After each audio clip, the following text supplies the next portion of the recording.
Good morning and welcome to Hindustan Times. We are live on Facebook and you are with us to discuss why Prime Minister Modi would love to see a united opposition in 2019. As we speak, in 2 days from now, Modi and the top leadership of BJP will be meeting in Bhubaneswar as part of the National Executive Conclave of the ruling Bharatiya Janata Party to discuss the strategy and the roadmap ahead for the party between now and 2019. This meeting comes in the backdrop of a fabulous win in Uttar Pradesh and Uttarakhand and the formation of governments in Manipur and Goa that has given a significant boost to the party morale. Many within the party think that they are now unstoppable, that Prime Minister Modi is all set to return for a second term, that the decision to hold this meeting in Bhubaneswar has been guided primarily by what the party feels is the need now to conquer, and which they believe that they will conquer, the eastern and the southern frontier. And that is why Bhubaneswar is the venue. Now, can they be stopped? Who can stop them? What imperatives face the opposition, the Congress, the regional parties? Can they come together and stop Modi? Or would they be better off by staying apart? To discuss all of these things, we are here today. I have my colleague Kunal Pradhan, Deputy Executive Editor, Srinan Jha, who is our expert, in-house expert on everything that is regional in politics, and I'm Rajesh Mahapatra, the Chief Content Officer of Hindustan Times. Kunal, BJP is on a high. They think nobody can stop them. Who can stop them? See, Rajesh, the thing is, it's become pretty clear over the last two and a half years that there is no one party that can take on the BJP nationally. You know, you would expect Congress to be that party as India's dominant political outfit for the last 65 years. But now the BJP has taken over that role. They may not be the most dominant political outfit in India because, you know, there's a history involved in that, but they're definitely the most preeminent political outfit in India. It's very hard for anybody to muster up numbers, particularly the Congress, which seems to be in a rut, which seems to be unable to win anywhere, and which desperately needs something big to show that it can win. Now, when that scenario sort of goes out of the equation, when there's no one party, naturally a desperate opposition starts trying to come together. So suddenly you see Mamata Banerjee on a stage in Delhi, standing with Arvind Kejriwal. Yeah, you see her traveling to other parts of the country. You see these leaders sort of hobnobbing with each other, mixing with each other, trying to put together what was once called the third front, which you can now call a second front. Some people call it a first front, and perhaps the best way to describe it is a federal front. Can all the parties come together and fight Narendra Modi? Perhaps that's the only way. However, that presents two problems. The first problem is, can they? I mean, there are people who are so different. There are people who are so diverse. There are people who fought against each other. And there are people who cannot have a consensus on basic issues. So can they come together? And second, perhaps even more important, if they do manage to come together, does it actually help the BJP or does it harm them? So I think it's a combination of two things. It's very hard to see a single party doing this, but there is obviously, a possibility that a united front may be formed in the run-up to the 2019 elections. How effective that will be is again, open to a lot of questions, and how they go about building a common program on which they're going to fight the BJP. We are here to discuss, can the opposition come together to stop Prime Minister Modi from coming back to a second term? If you are following our talk, if you are following our discussion, you like it, press the like button, keep sharing. Srinan, on paper it all looks very good. BJP has won a few states, has lost a few states after the 2014 Lok Sabha elections.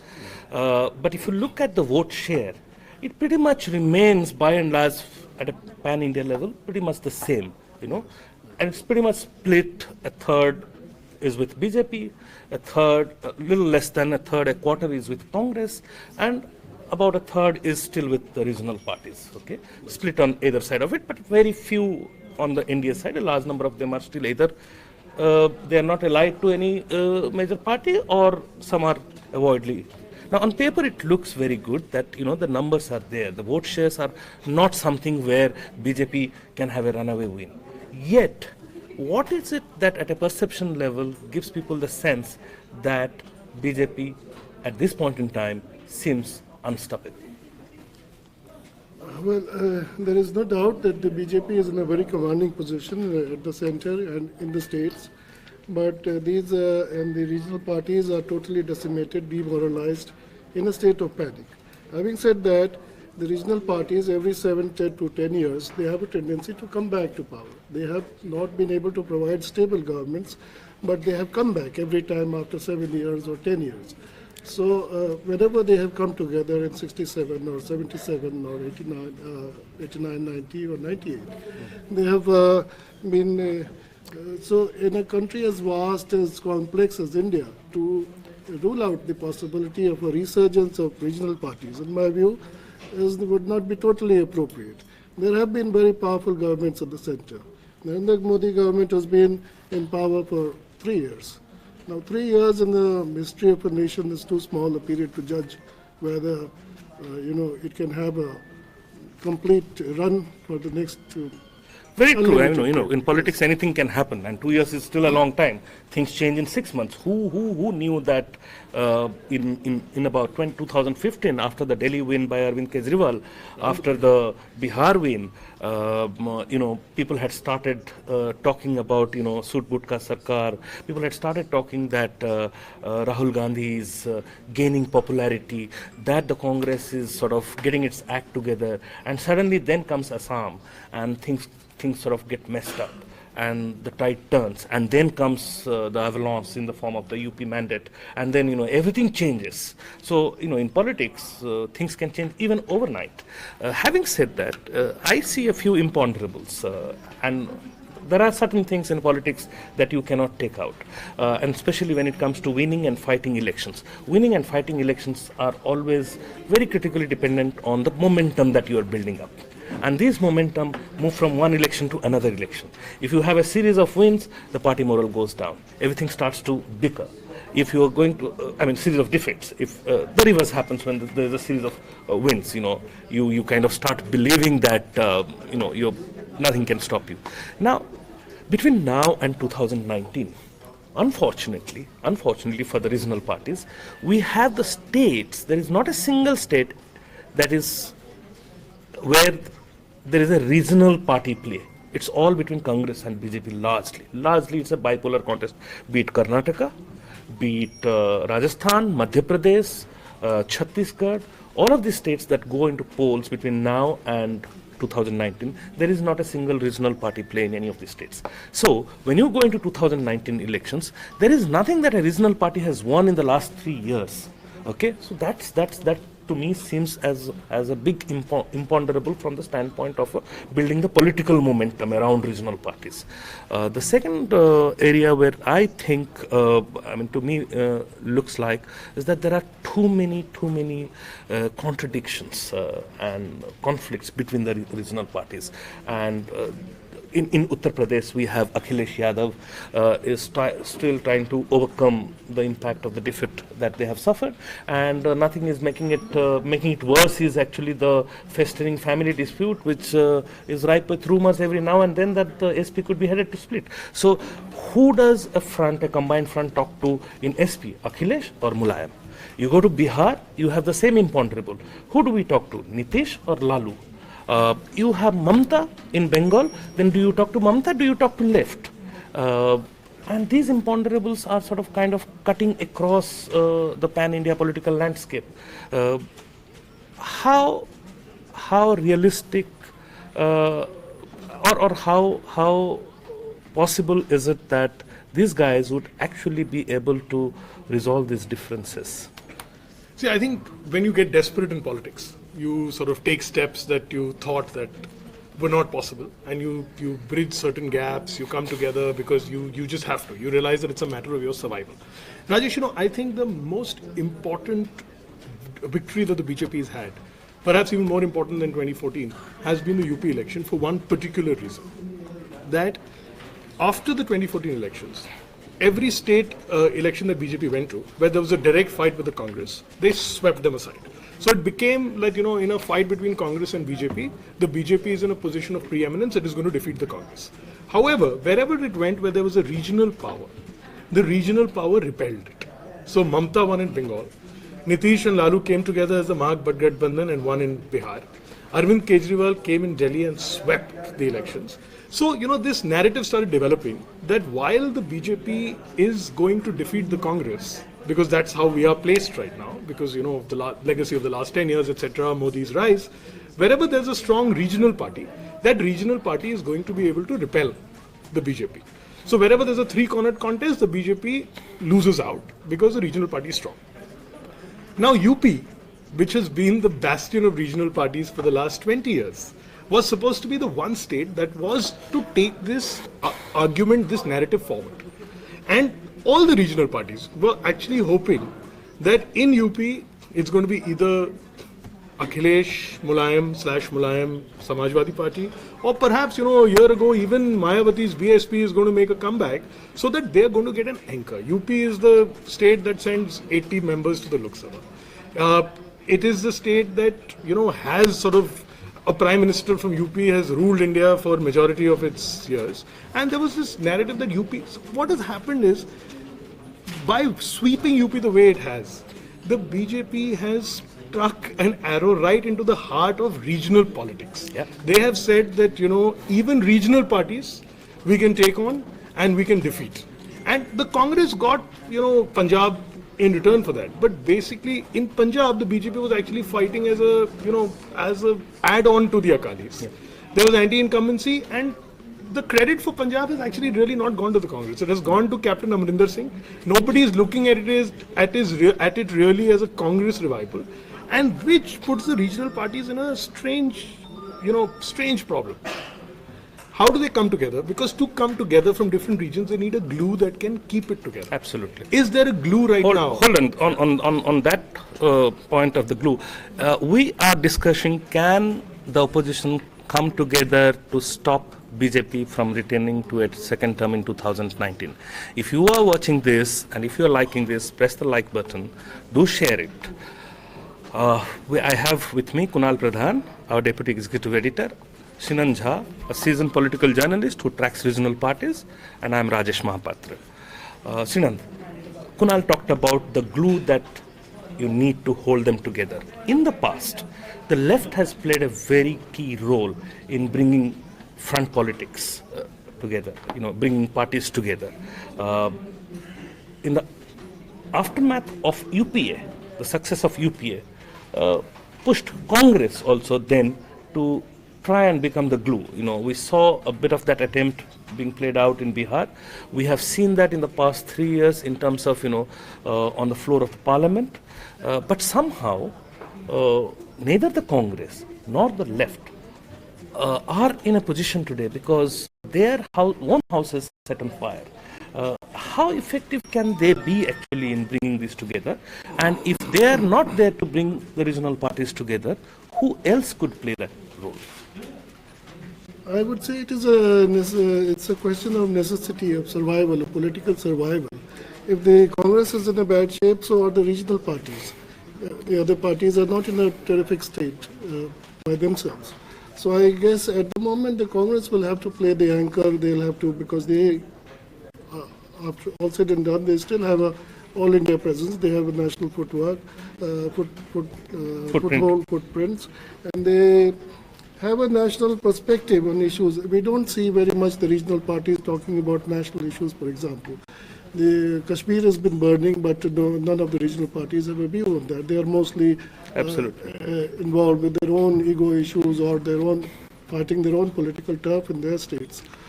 So the Congress, I guess, will have to, and Rahul Gandhi will still be a good bet for taking the initiative of this sort. We have a question. Has anti-Modi politics reached a dead end after UP elections? Has it? I would say there are no dead ends in politics. As I said earlier, 3 years is a very short period to make a judgment of this kind. And you just need a small trigger. We've seen that in the past in political reporting careers. A small trigger, and if a momentum is built up, things change within a span of 6 months or 4 months. So I don't hope that that happens to Modi. That's not my. But I would like to say that this one-party dominance over a continued period of time is not something that I think is going to happen in this country. After 1991, with the exception of UPA 2, none of the parties have had a second term. So the patience of the electorate with the has been coming down. It's been shortening. Modi and the BJP government has made a lot of promises. So it depends on how much they are able to fulfill those promises. Hindutva alone, I don't think is going to take them very far. I think there's a very good observation out there that you need to have a strong opposition, and that's good for democracy. So whether you win or not, it is important for the opposition anyway to come together to put up a strong opposition so that the democracy works better. It's in the interest of democracy. I think that's a very good point that is being made by one of our viewers. Kunal, the other thing is, all of these leaders today, they're not in a good shape. There are at least 3 or 4 of them against whom there are corruption charges. There are investigations going on. They're constantly, on the defensive on that count. There are, Arvind Kejriwal is not, doesn't exude the confidence that he did about a year ago. Mamata Banerjee, the Narda sting and all of that, she's also on defensive on many accounts. Nitish and Lalu's fights keep going together. Mayawati, there are issues out there. Same is the case with Mulayam. Now, when you actually bring all these faces together, does it make Modi look even better? I think that's a very good point, Rajesh. See, the thing is, the regional parties in India they may have ruled states, but they have not really covered themselves in glory. Right, so they have basically ruled states based on the caste divisions that got created post-Mandal, that allowed them to rise, that sort of made them represent very focused, identities, etc. But on the development front, a lot of them have lagged behind. And, like you said, a lot of them have corruption cases against them. It's been very hard for the regional parties to show that they're clean. It's been very hard for them to show that they actually represent, so they keep talking about the secular front, right? But along with the secular front, there's a certain liberalism that comes in, which is supposed to be anti-corruption, which is supposed to be a kind of liberalism that allows people to grow together. However, even right now, the big problem in this coming together is going to be who's going to be the leader. This is going to become, even if this formation is to be created, this is going to become a huge problem because a lot of these people have their own ambitions. Yeah. Nitish Kumar, you might argue, wants to become Prime Minister. Mamata Banerjee seems to have put her cards pretty much on the table by, traveling all over the country. In fact, I was speaking to one of the MPs in a party not too long ago, before this UP election happened, and he was saying that the flight from Calcutta to Delhi is 2 hours.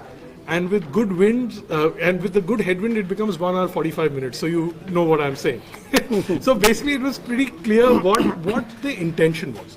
So like you said, it's when this sort of jamboree comes together, and and they go to India, not just to their own people, and they say that don't vote for Modi, vote for us because we represent secularism, we represent clarity. Cleanliness, cleaner. It becomes very hard for India. I think Parikshit is making a very, very good point. Opposition should come together to serve India rather than defeating BJP. Unity on positive note will help opposition. I think that's what Srinan pointed out. There are economic issues. There were promises made. There are policies that were promised. There were benefits that were promised. And if opposition focuses on those things, because Modi's victory was based on this whole aspirational Indian going behind, rallying behind Modi. And it would do a lot better, a lot good to the opposition if it sort of focuses on those things rather than trying to figure out how they should, who should be their leader, who should be the leader of the front, and how there is all their inherent contradictions that they have. On that note, let me ask the final question, which is, in 2019, will the opposition be better off by not forming alliances, or will they do better by entering into alliances with each other? Well, this is the first occasion. Usually the alliances, such talk usually happens 6 months before a general elections. But this is the first time when 2 years before a general election one is talking about it, and there is some movement in that direction. That is because there is a very powerful leader, a very powerful party, and it's a common threat which everybody has to face. So it's about, I think they'll certainly be better off coming together. It's about building a counter narrative, providing a credible platform, not just a makeshift kind of a thing just to win elections. It has to be very credible, ideology driven. They have to have a common minimum program. So if they're able to do that, the leadership question will get sorted out by itself, whichever party gets the. And that's where you are likely to get stuck, because the ideological differences are so huge that it would always be extremely difficult to hammer out a common minimum program. You have had the problem with a lot lesser heterogeneous groups in the past hammering out a common minimum program. Today, the groups that we are talking about, by way in the form of the possible coalition of parties, the heterogeneity is a lot more. But is there a way that you can come up with a collective counter narrative without entering into electoral alliances with each other? See, I think there is a way. I think there is a way to come up with a collective. I'll tell you why I'm asking these questions. There are a lot of people who believe that in Uttar Pradesh, Congress and SP would have been better off fighting separately rather than entering into an alliance. That's true, but if the SP and the BSP had fought together, they would have won the elections. So it's the kind of alliances you strike. Yes. So I think it is possible to build a counter narrative. The problem in building this counter narrative is, and actually Parikshit has nailed it. The problem is that if you're building the counter narrative because you want to defeat Narendra Modi, which is what this whole Federal Front experiment has been about, it is more likely to fail than if people actually come together and say that, we've represented a certain kind of politics, and what is happening right now is against that politics. So, so we were talking about which is the issue that is going to become the glue. All the issues that have come up so far, it's become very clear they're not going to become. When demonetization happened, we thought maybe this is the issue that is going to bring everybody together. They tried it, it didn't work. Now I think, but in UP what has happened is there has been a seminal change in the perception of the BJP. So till the 2014 elections, everybody else, the other people were saying these guys are not secular. Modi was talking about development. In all the elections that followed, there was the same narrative. What happened in UP is, after winning the elections, by getting a person dressed in saffron as the chief minister, with this whole thing that is happening, the cards are a little more on the table on the Hindutva front than they were before. So, Modi may be, the Prime Minister may be distanced from it, but, it's his choice that has. So maybe this is something that is going to get the opposition together, but, like you pointed out, like Srinand pointed out, it has to be done because the counter narrative is that we're going to defeat this kind of politics. This is not the India we want, not that we're going to defeat this party so that we can become the next Prime Minister. If I may, I think the counter narrative has to be centered around the issue of communalism. I think the question, the media's inability to create fascism narrative is why the Sangh is winning. Yeah, yes. So carry on. It's about communalism. As far as the Congress is concerned, they have not been very clear about it. You cannot be a B team of the BJP, for example. As far as the regional parties are concerned, they've been very muted and lukewarm responses on this issue. If there is a countrywide boom movement against communalism, I think there is a political space for that. And It depends on the leaders, the regional parties, if they're able to come together. I quite agree that there are a lot of differences. May not be easy, but that is their only choice and their only hope. I think we have had some excellent thoughts coming across. We thank you very much for watching this show of Facebook Live. If you liked it, like it, share it. Do stay with us. We'll come back again. Thank you, Kunal. Thank you, Sinan. Thank you. Thank you, Rajesh.